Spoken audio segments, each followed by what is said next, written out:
Good afternoon and welcome. My name is Shirley Paulson and I am your technical host.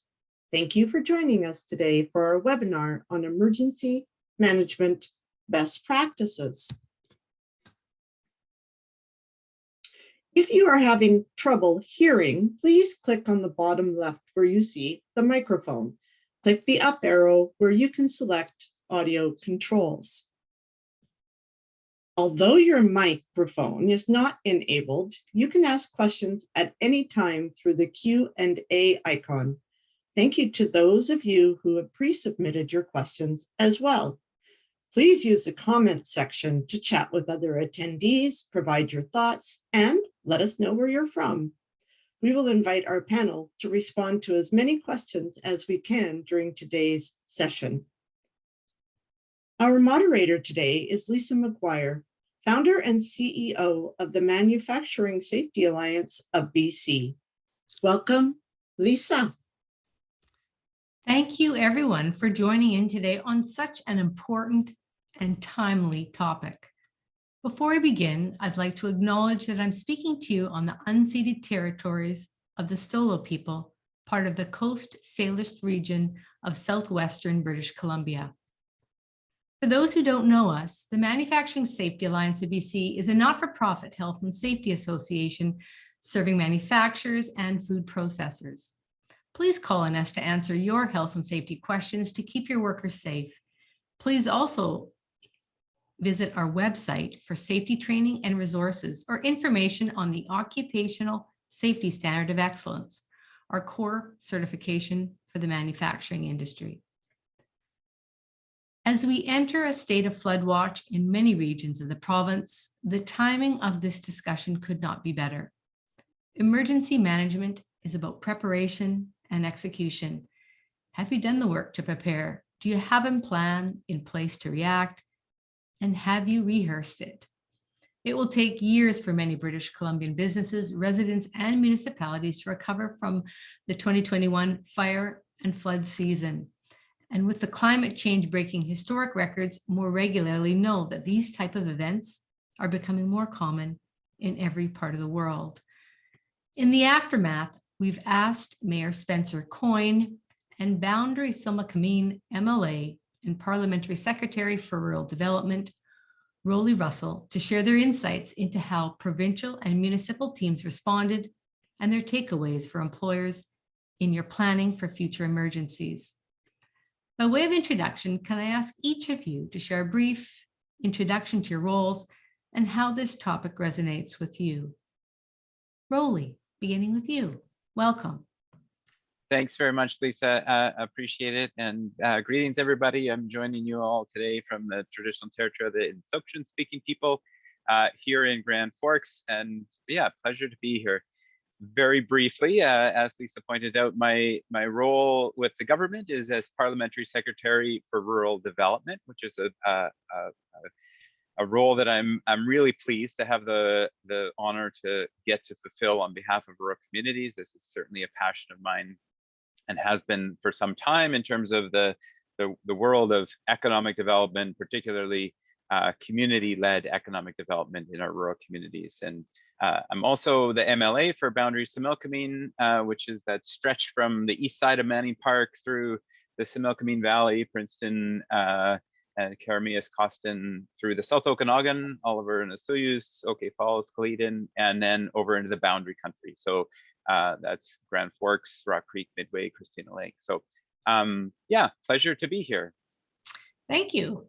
Spencer. Good morning. My name is Spencer Coyne. I'm the mayor of Princeton. We live in the most beautiful place in the world. Unfortunately, last year we were hit with catastrophic flooding. Rolly is our MLA, and he's been instrumental in helping us move forward as we came through this event. Thank you for having me here. And as Rolly, I'm in the unceded traditional territory of the Similkameen people, who are an Insilchin-speaking people in the Upper Similkameen. Thank you. Thank you, both of you, for joining us on this very important topic. In 2021, when we were still dealing with changing pandemic controls, BC businesses experienced firsthand the impacts of climate change and fires and floods, heat domes, and then earlier this year, extreme cold. For many employers and some whole towns, emergency preparedness planning became an immediate priority. Spencer, at that moment, when you realized the full impact the flooding was going to have on the town of Princeton, what was going through your mind? Can you describe the situation and how you reacted? That's a really good question. Flooding is not something new to anybody who lives on a river. We were pretty confident that we had things under control that night until about 10 o'clock that evening. Usually the waters take between 3 and 4 hours to get from where we usually start measuring to the community. That evening, the water was moving so fast, it took 45 minutes for it to get from Tulameen to Princeton. Usually that's, like I said, 4 hours. So when we were calling Tulameen and they were telling us that they were at 10 feet, 45 minutes later, our river was at 10 feet. And you got to remember the Smokemean River this time of year is barely a trickle. There's not enough water on it to even get your boots wet if you walk in the right spots. So we were in the process of putting an evacuation alert in place. And by the time we had that alert ready to go out, we had to start evacuation orders. There was the power of the river that day was unlike anything we've ever seen before. They tell us it was a 200-year flood event. Princeton as a municipality did not exist 200 years ago. So it's nothing anybody has ever seen inside the municipality ever before. So it was really hopefully it was a once in a lifetime event. But you know, when you're trying to plan for something like that, you count on the defenses that are there. And 1995, November 1995 was the last time we had a fall flood, and we came back from that. The province at the time was in charge of diking, and the dikes were rebuilt, and they were rebuilt bigger and better than they were before. And we had catastrophic failure on our dike that evening, and that caused widespread flooding in our downtown. So, you know, what's going through your mind is words I can't say on in polite company. But I will tell you, I was completely confident in the works that we had already done. I was standing 5-10 minutes before the dike broke, right behind where the dike broke with one of our staff members. That's how confident I was in our diking system. So it just kind of gives you an idea that what we're experiencing now is unlike anything we've ever experienced before, whether it's fires, floods, heat domes. The game has changed when it comes to emergency management, and planning for these emergencies has to change with it. No, absolutely. I mean, I don't think anybody was prepared with that flood last year, and just knowing, you know, what you said, you know, 200 years ago, you weren't even on the map. So how can you build for what came to all of us last November, you know, so quickly, as you mentioned, and then really being able to make real critical decisions for the safety of the people within Princeton, right? Yeah. Raleigh, in your work on emergency management issues in Princeton, Lytton, and your hometown of Grand Forks, what similarities have you noted in the gaps you saw and in the approach to address them? Yeah, thank you, Lisa. And I'll have to build a little bit on Spencer's comment there, you know, just in terms of similarities with the speed at which the emergency escalated, right? And so I was also in local government when we, in 2018, dealt with some kind of similar scale flooding events in the boundary communities. And that was part of our challenge there too, was much like Spencer said, you know, the confidence, and we're in the process of getting those alerts out to make sure people are ready. And in our case, it was, I think, about 3 or 4 in the morning when we realized the rivers were rising remarkably faster than we expected them to. And so we went from that transition of making sure that, you know, people were aware and ready to essentially initiating tactical evacuation teams, meaning that people were swimming to evacuate people out of homes and so on. And so that preparedness and recognizing, I think I like Spencer's comment about, the game has changed, right? And so the nature of what this looks like, and these are communities that are historically have dealt with flooding risk, but the nature of what that flooding risk is very different today than it was, I would say, even 10 or 20 years ago. So there's a whole suite of similarities, I would say, and I won't spend too much time talking about that. It's been fascinating to be both on the in 4 years ago, I was on the local government side of things. Now I'm on the provincial government side of things,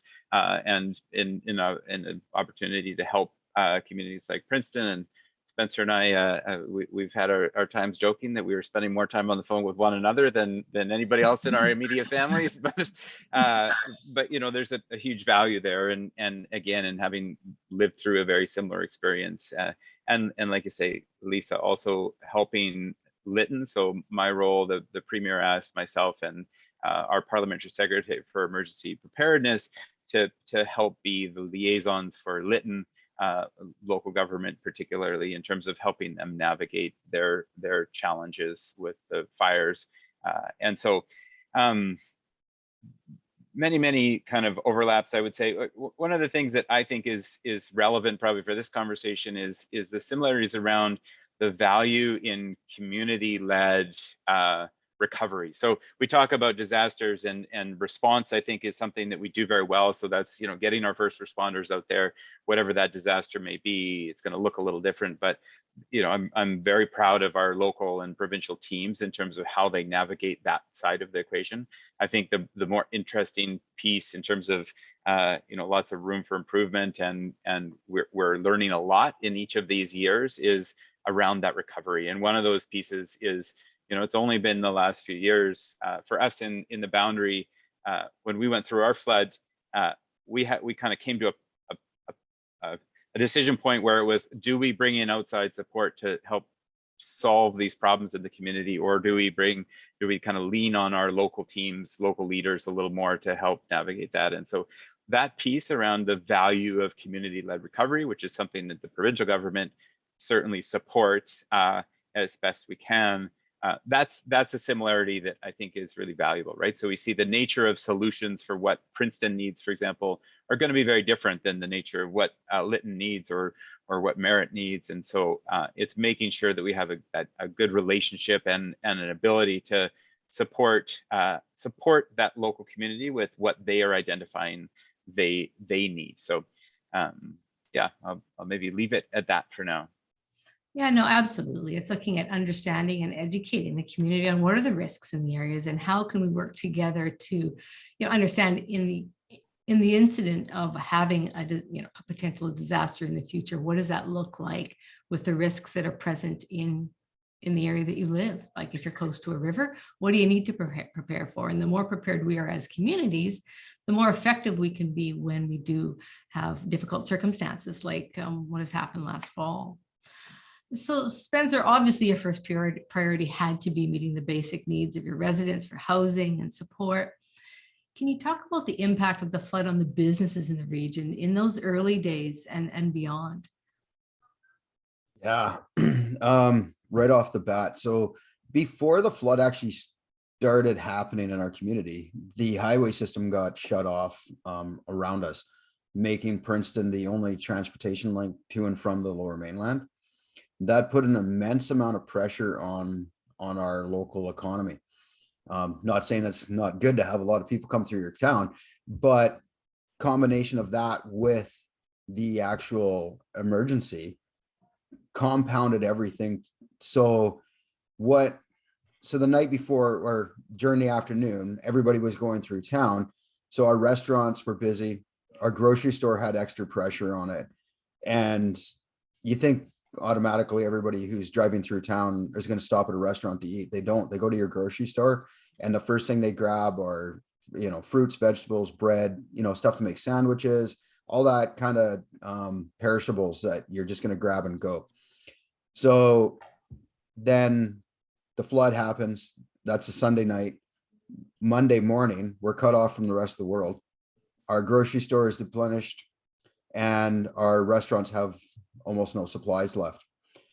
Now we've been, our water system has been shut down because we have massive infrastructure failure due to our river crossings being broken. We had 5 of our river crossings, 5 out of our 6 river crossings were destroyed during the flooding. All of our water was on a do not consume, and we were able to get 1 well back up to consume. The other 2 are on boil water. So there's been an ongoing impact due to that. We also had a gas line rupture, and we had no gas. So not only do we, if you had a restaurant and you had the ability to cook, and you still had some supplies, you can't now because you don't have gas to cook with. Homes aren't and businesses aren't being heated. So, and we have a couple feet of water in a lot of these areas. So, when you're looking at it, the short-term impact was devastating. And then when they finally got the highway open, we were the only highway. So we had, I don't know what the number was, but hundreds, if not thousands of trucks going through Princeton, and then accident after accident closed the highway. And then that added extra pressure once again. The only thing we weren't lacking was gasoline, because gasoline comes from Kamloops and they could get that to us. But there was a point where Princeton was completely cut off from everybody except for one dirt road that goes up and over to Summerland. So it's 45-ish kilometers of pavement and then about 45 kilometers of gravel. So we were cut off for a good chunk of, and we had a huge explosion on our population that was now depending on us to supply them with basic needs, which we didn't have because we couldn't get the transportation links open again. So short term, lots of pressure on our businesses. And one thing I've learned, and not just from municipal or at home, but something that businesses need to start looking at is redundancy in your systems. So our grocery store we have one grocery store in our community. Our grocery store is trucking water in from another community, just over an hour away, so that they can keep the produce wet.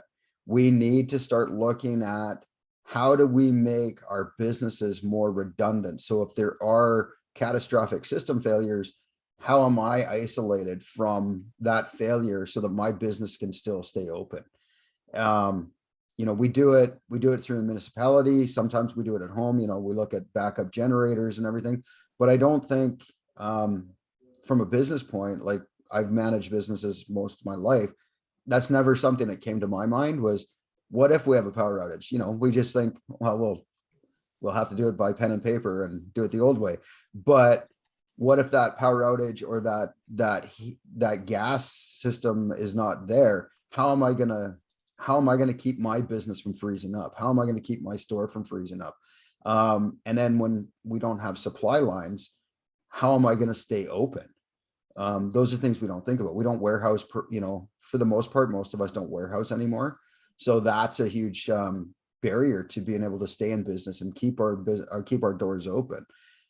So there's a lot of things that I never thought of prior from a business point of view that now I'm looking at, and I'm trying to find a way, like, how does the municipality go about helping local business within the framework that we have to be able to prepare themselves for long-term emergencies? Because everybody keeps telling us in the emergency management world, this is the new norm. We should be preparing for not just a 200-year event, but we should be preparing for even bigger events, and we should be preparing for longer and harder heat domes and fire seasons and everything else. So,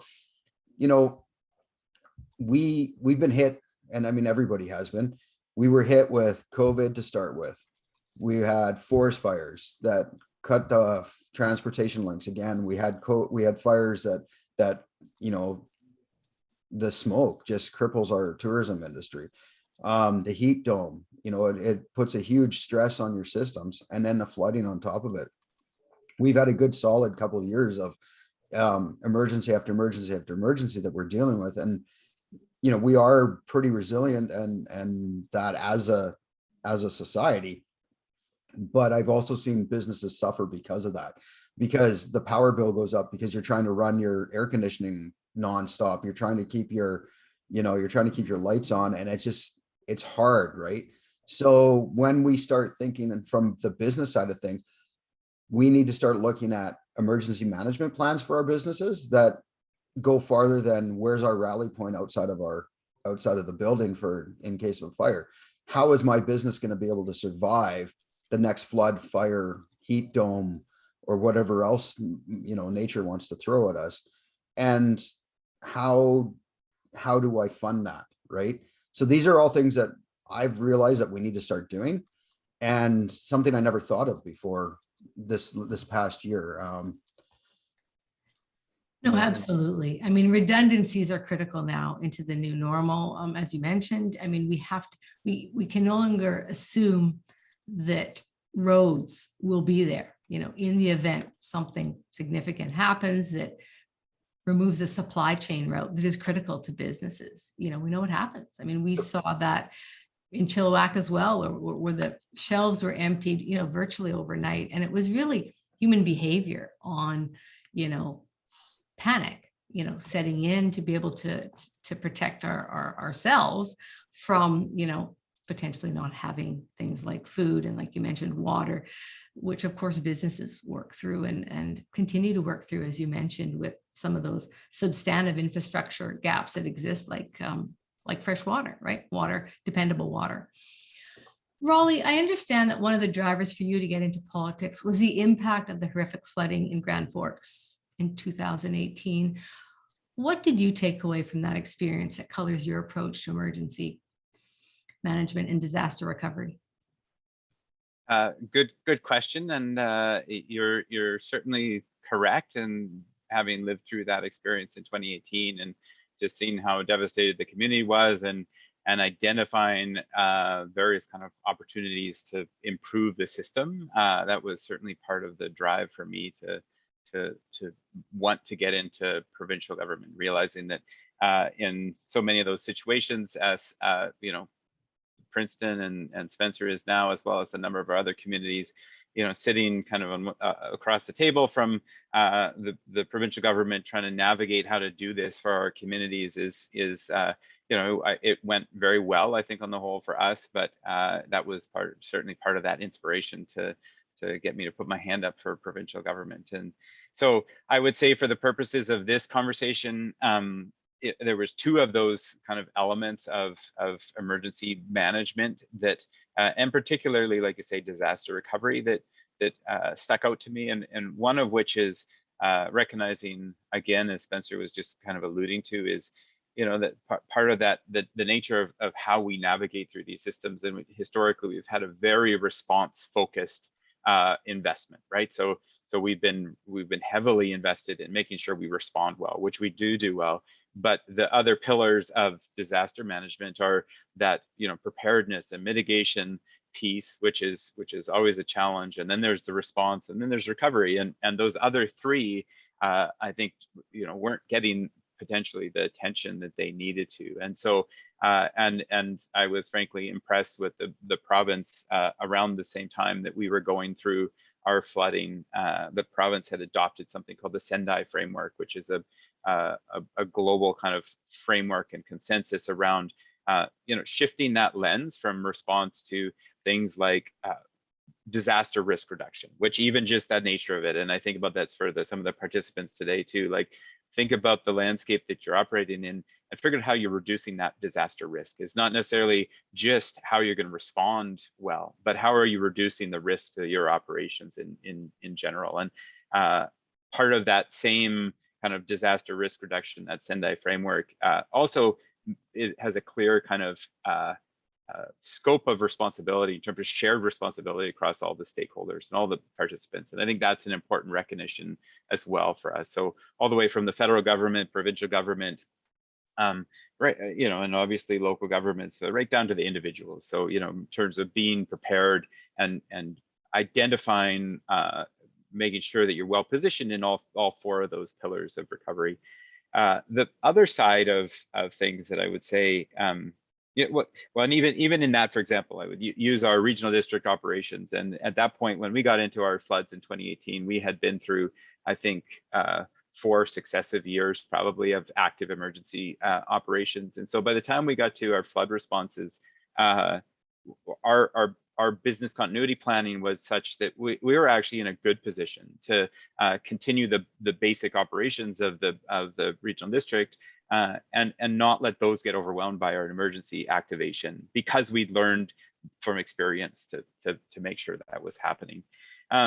Another piece I will say in that same vein would be in terms of things that I learned and certainly changed my kind of lens on emergency management is the capacity for local solutions, or creative solutions, I should say, and the value, again, coming back to that community-led recovery and making sure you're leaning into those experts on the ground, as I'm sure Spencer knows well, likewise, right? Like that's where the ideas are going to come forward to build those creative solutions, and then on the provincial side of things, I think the task at hand is how do we break down some of the silos that historically have been, how we run government, to make sure that we can implement, if we have a creative housing solution for a community like Merritt, let's say, how do we make sure that our bureaucracy doesn't get in the way of implementation of that? So all of the ministries, and I'm working with all of them through various aspects of disaster recovery right now. All of them are eager and enthusiastic, but sometimes the legislative framework that they operate in prohibits them even from being able to do some of the things that we might want to do. And so in that space, I would say, which is, we're probably not going to get into right here, but that's where we need a legislative change to make it more fluid for us to be able to support those community-led initiatives, which is all in play and may happen this fall, hopefully, in terms of a pretty massive repeal and rewrite of our Emergency Program Act, which helps govern how we navigate all of this disaster preparedness, mitigation, response, and recovery. A lot of excellent points, and just thankful you're leading this important portfolio. Your experience, certainly a wealth of knowledge, going through a situation like that really brings forward new innovations. As you mentioned, bringing the community together. It's really a sense of innovation and collaboration and opportunity for us to establish and build a prevention culture. Like you mentioned, reducing risk means, how can we, in the event that something happens outside our control, be better prepared to work through those circumstances as a community, especially if we're isolated, right? And you can't easily get in and out of it. You really depend on those innovations in that community to find those solutions that you need to be able to work through and strategize moving forward from that. So moving into some of the challenges, knowing that the foresight to plan effectively for emergencies and making the time to practice our plans is never easy. I mean, we all have priorities. We know that, I don't think any of us will say it'll never happen to me because we've been through so much, but really knowing that there's competing priorities with many things, and practicing our plans sometimes never is the first priority. So Raleigh, what are the biggest challenges to the government response in the 2021 flood and fire situations? How are those challenges being addressed as your teams assess the response and work to enhance emergency response plans with so many different communities having different risks and the types of risks? It must be a pretty big task to do that. Yes, especially last year, I would say. I guess there's two challenges I would highlight. One of which is what Spencer mentioned in kind of his opening remarks, like simply the game has changed in terms of with the climate change context we're operating within, and the expectations, the engineering standards. Like there is a great deal of the actual context we're operating in that has very significantly changed since some of those plans were initially designed, right? And so that's a big part of it. The other one I would highlight would be COVID, right? In a word. And so, whether that is, I guess that highlights again, the kind of preparing as best as possible for the unexpected.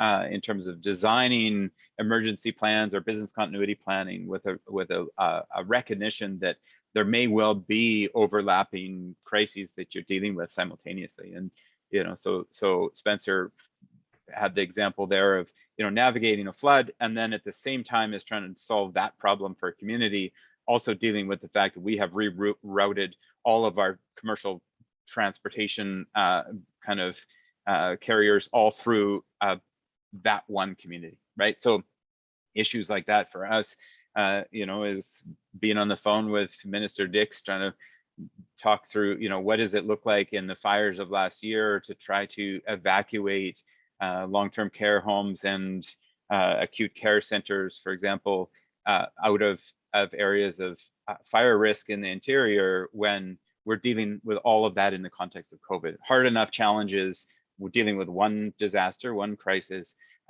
compounded like dramatically by having the challenges of, for example, establishing an evacuation during a period where we're all isolating and trying to keep our distance from each other. So pieces like that, I think we're certainly that compounding challenge of a response was an issue. And, I guess there's a great deal. I see a lot of kind of agile response in terms of how we adapted in process to be able to navigate that, as well as some of the longer term kind of flags for things that we know we're going to change. We've learned a lot. We're always learning a lot, right? So how are we going to adapt that? And another one of those would be just communication, right? We always know it doesn't matter whether the context is your corporate community or whether it is provincial in scope, communication is really always front and center. So making sure we're constantly improving communication. And in the realm of the wildfire, for example, we those processes, I think, continued to improve throughout the summer in terms of dealing with communities like Eastgate in my riding, and recognizing part of what they need is just more clarity around what the situation report is and what's happening. And that's, we saw that response from BC Wildfire, and they stepped up and did a better job in terms of kind of those shared communications. And I see, there's always room to continue to improve, but those pieces stand out to me, certainly. The one other I would mention just before ending on that one would be our emergency support services model. So when people are evacuated and they're struggling with that individually, personally, and then to the part of that process historically revolved around a lot of in-person one-on-one interaction, filling out forms. I know because I went through that myself when we in the midst of as Spencer would know, it's a challenge to be leading a community through a response and recovery at the same time you're dealing with evacuating your own home and so on. But those processes we've streamlined considerably in the process to try to make it more fluid, make it easier for businesses that are serving evacuees as well. And so lots of changes that we've made there to help make it more straightforward, providing that support with fewer barriers for people to actually access, which is satisfying to see those things actually being implemented. No, I think it's excellent. And really looking at, I know you mentioned communication, which is really critical. I know the opportunity for our organization to participate in an engagement table, which we have been through the COVID-19 exercise, and then now switching that last fall into the disaster related to the supply chain and related emergency preparedness discussions. I thought that was a really excellent innovation from government to bring industry together through these discussions and just learn, right? How can we deal with this problem together? Because like we've all talked about, these are new. These are something that we haven't dealt with in the past. And together we can find solutions that we shape that path forward. So really excellent points. Spencer, looking back, what things do you wish you had planned for in more depth or differently before the flood hit? And I know it's difficult for us knowing that we've never experienced these types of disasters before, but is there anything that you can add on that question? A little bit, I guess. First, I want to just say to Rolly and the province, the changes that they brought to ESS, emergency social, what do they call it, support services, has been amazing. I have a background in emergency management. That's kind of what got me geared towards running, actually, again, for local government. But looking back at what, I mean, you can always look, hindsight's 2020, right? But the event that actually happened, I don't know how much more we could have planned for that event. Our dikes were there. One of the first things I did when I got elected was we brought in a full-time emergency program coordinator who also works in our bylaw. He's also our bylaw officer, but we brought him in instead of doing, 1 hour a month, we brought him in-house. So we had just finished doing a massive study on floodplain mapping. We'd done, emergency planning. We've done all this stuff. We've been working with the regional district so that we could strengthen our communications and our systems. But all that being said and done, we found huge deficiencies in communication. We depend on the internet in a way that is almost detrimental to emergency management. So everything we do right now is over the internet. Our phones are all over fiber optic now. That's the internet. That went down. We have no radio station. We don't have a daily newspaper that's published. We have a newspaper, but it's a weekly. It's not even published in our community. I believe it might actually be published down in Chilliwack or something like that now.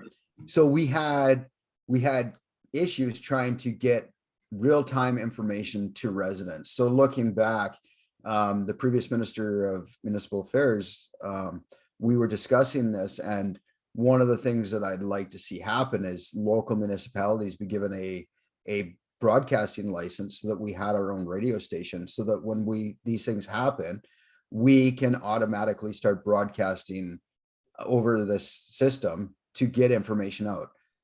Everybody has access one way or another to, almost everybody has access to a radio, right? And if not you, your neighbors do. If you have to go get in your car and turn your radio on, there's a radio. Whereas we don't all have a TV station. We don't all have TV anymore. We might not have access to the internet and print media. So that is one of the areas that I look back and I'm like, we really need to fix our communication systems.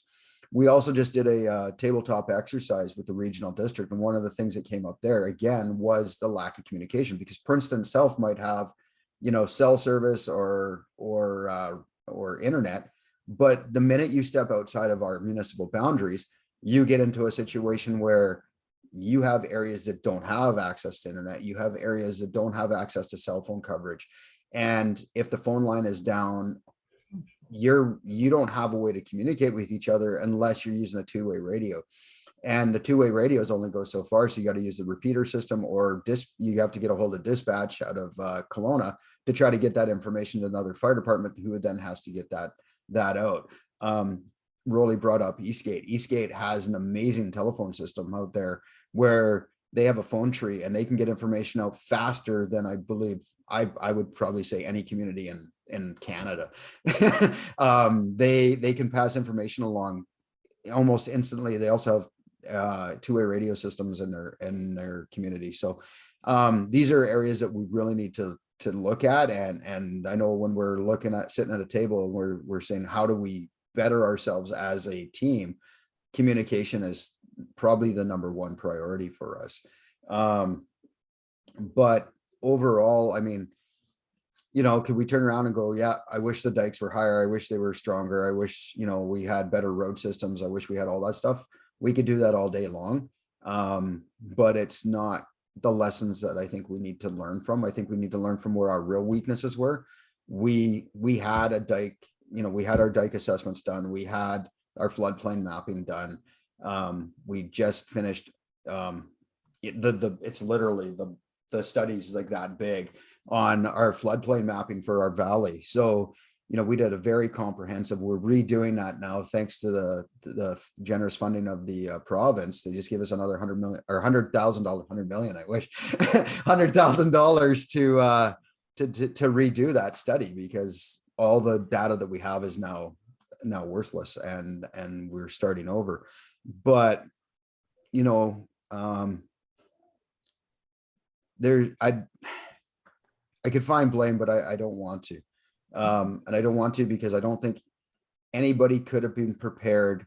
And the fact that everywhere that this storm touched was in the same boat as us shows that there was no way to prepare for it. I mean, we have some of the best.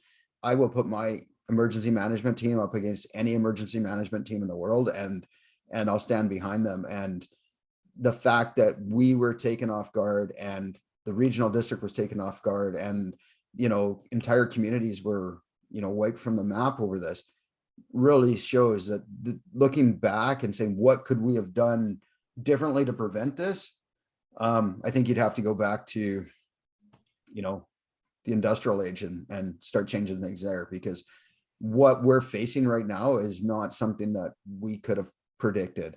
And all the modeling we have is gone, and I think that's something that everybody needs to really understand, is the modeling we have right now on what our floods are going to do, what our forest fires are going to do, what heat is going to do.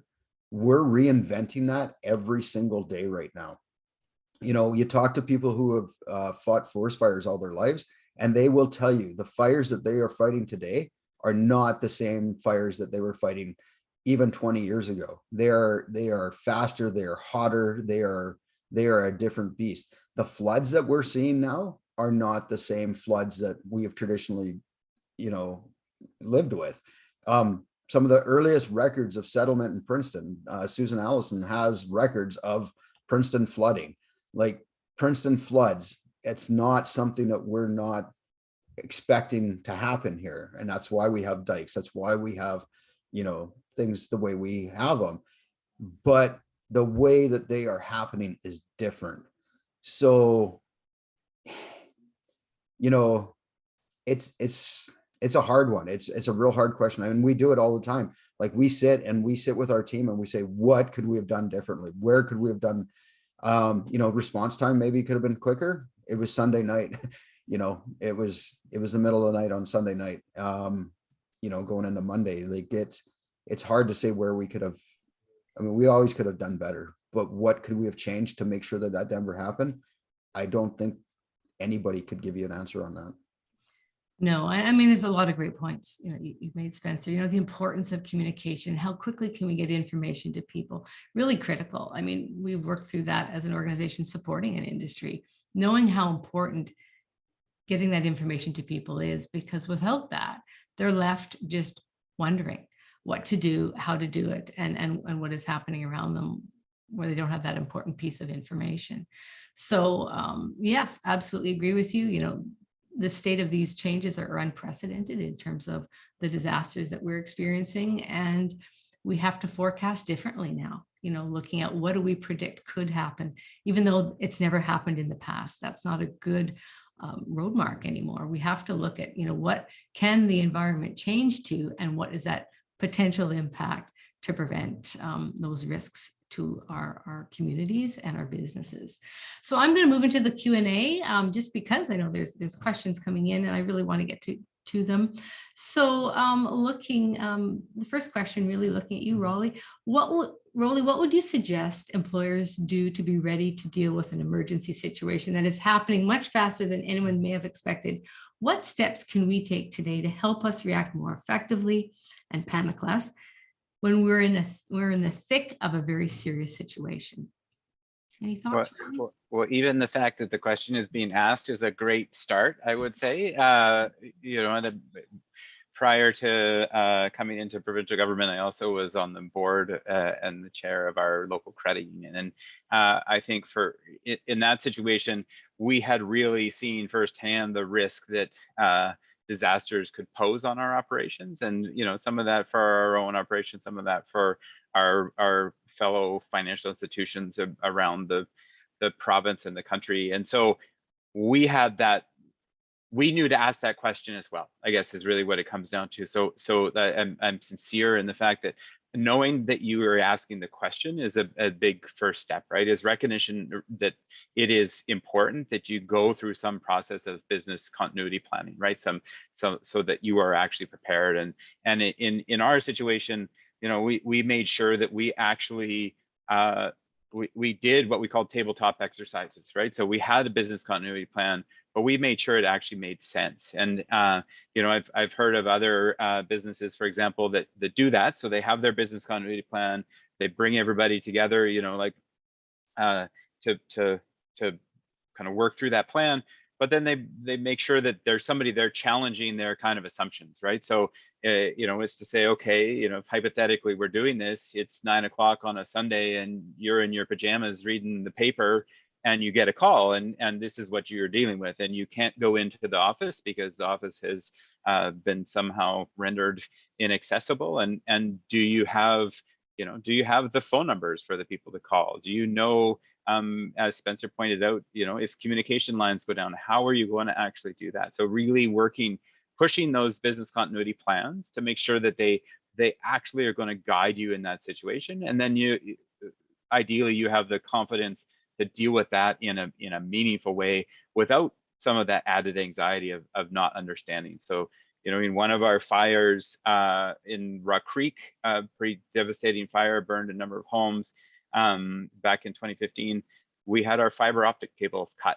And that meant that the entire boundary had no, as Spencer pointed out, some of those communication channels are even fragile. And so planning to be prepared for that is really important.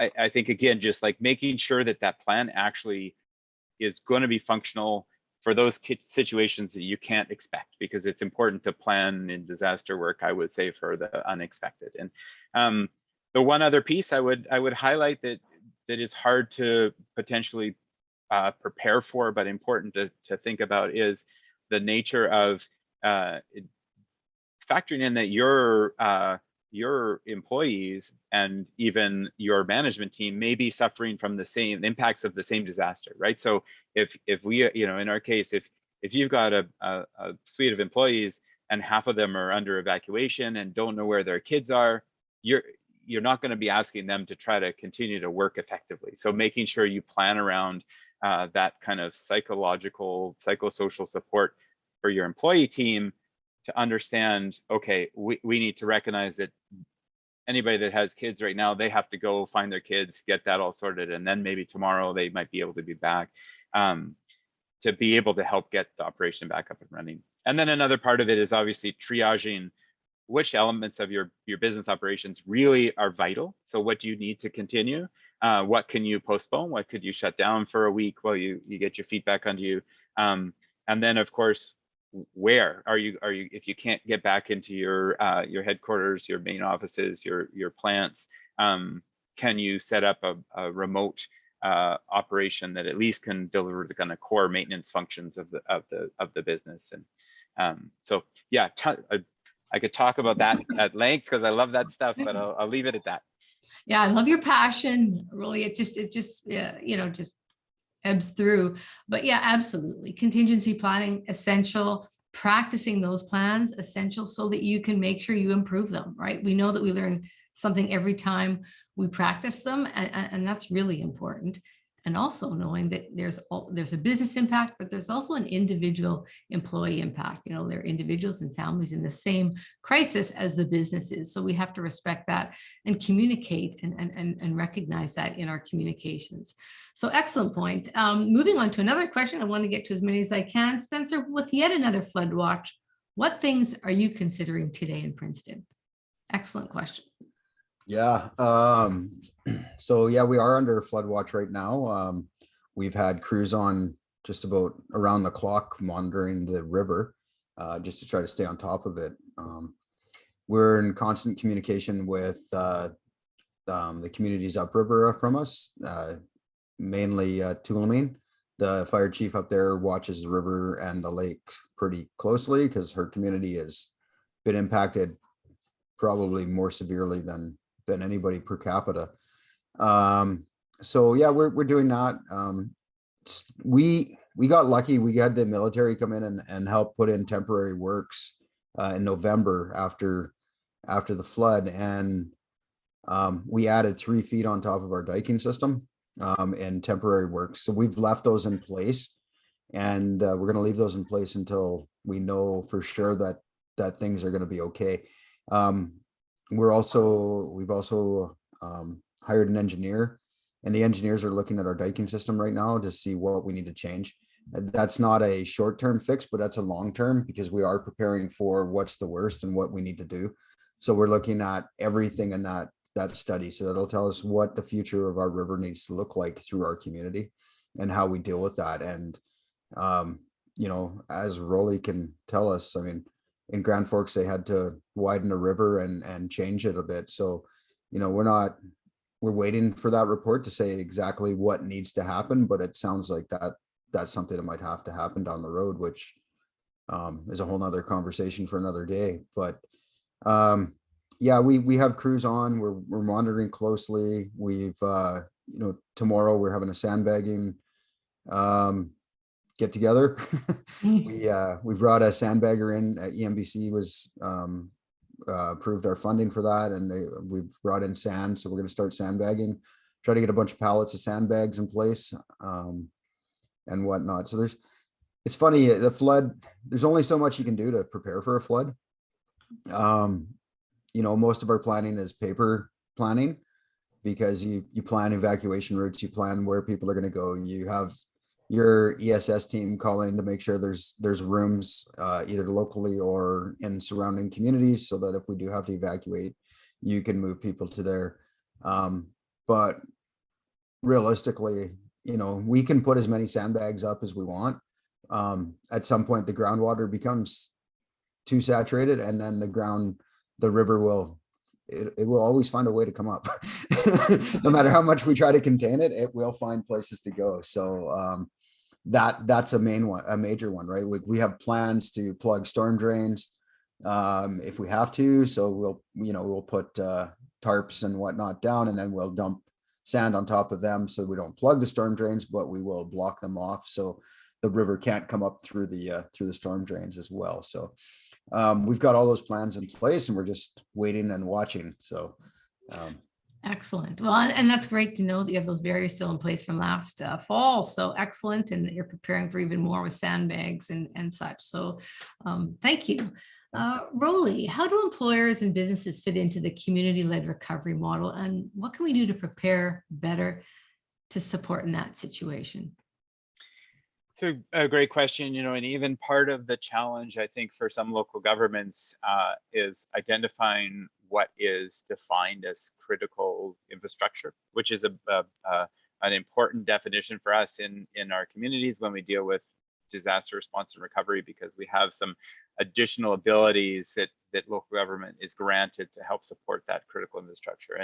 And we tend to think about that as our water lines and our sewer lines and power distribution and so on. But the reality, especially in some of our smaller communities, is that there can be, when we're dealing with like as Spencer highlighted, for example, if you've got a community with a grocery store, and that can be a critical piece of infrastructure to maintain post disaster. And so I think that would be part of the answer, at least for me, would be to say, make sure that communication channel is open with your local authority, whether that your emergency management entity, whether that is your municipality or a regional district, because they may want to incorporate some of that into their own planning process, as well as actively in response and recovery, to make sure that they can figure out, okay, how do we prioritize, for example, our gas stations if fuel is an issue, or how do we prioritize our grocery stores? And so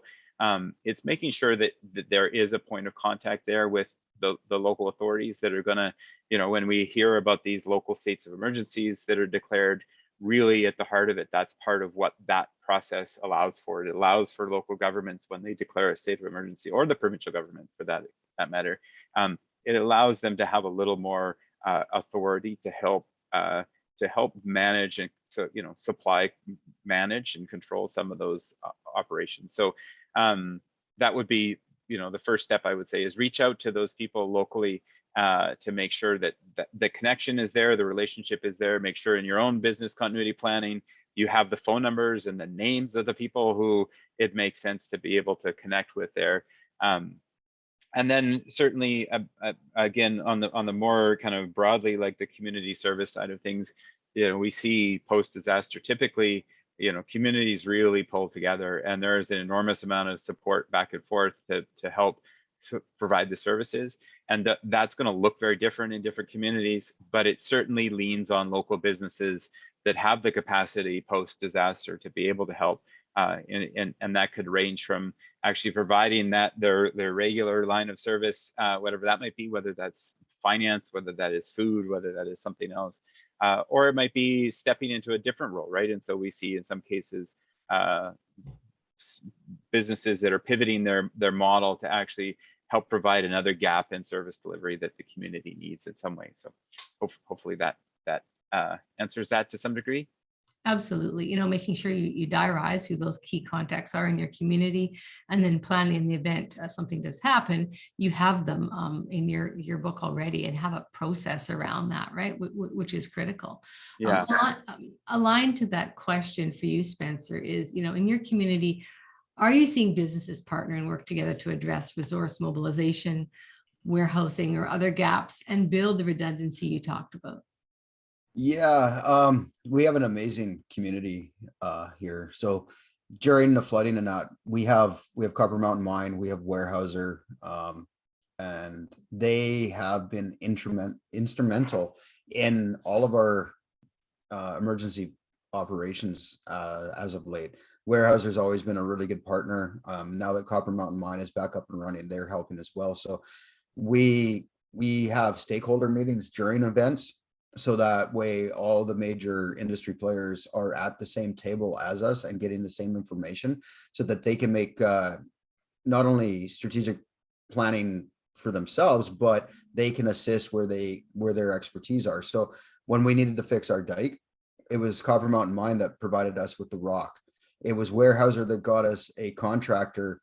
They brought their equipment out of the bush to build our dike, right? So we were able to, and then we had our own engineer that was on the ground. So we were able to rebuild our dike in record time because we had the materials and we had the manpower, and it was all through that partnership of everybody working together. So they would work with Warehouser worked with us, and before you knew it, everything was coming to place.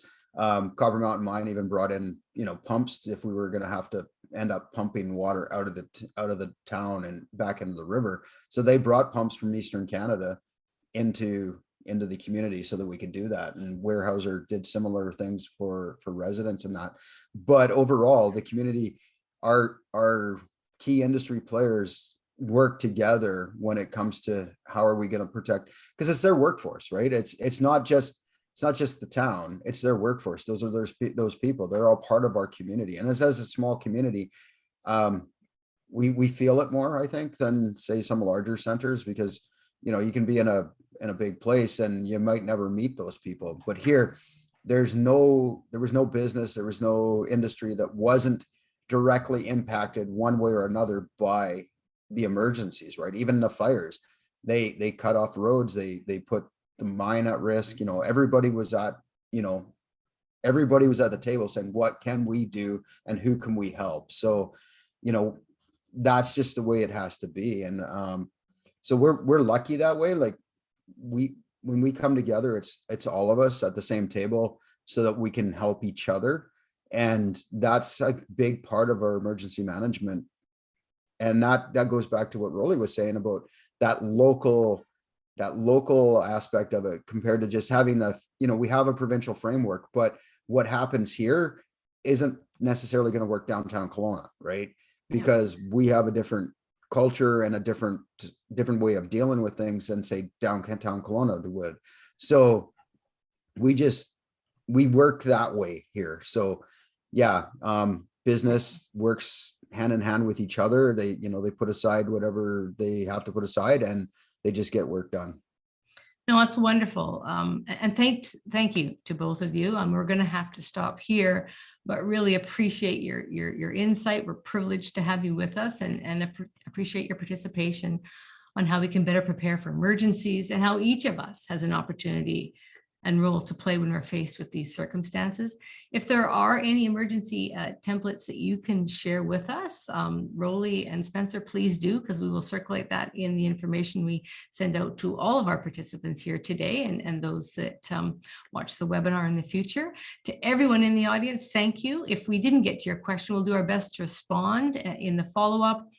Additional resources will be available on our website tomorrow. Please visit our media library anytime for on-demand content, news and resources, and event information.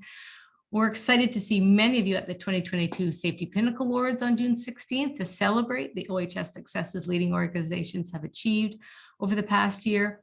Make sure you reserve your tickets this week. Thank you all for joining us.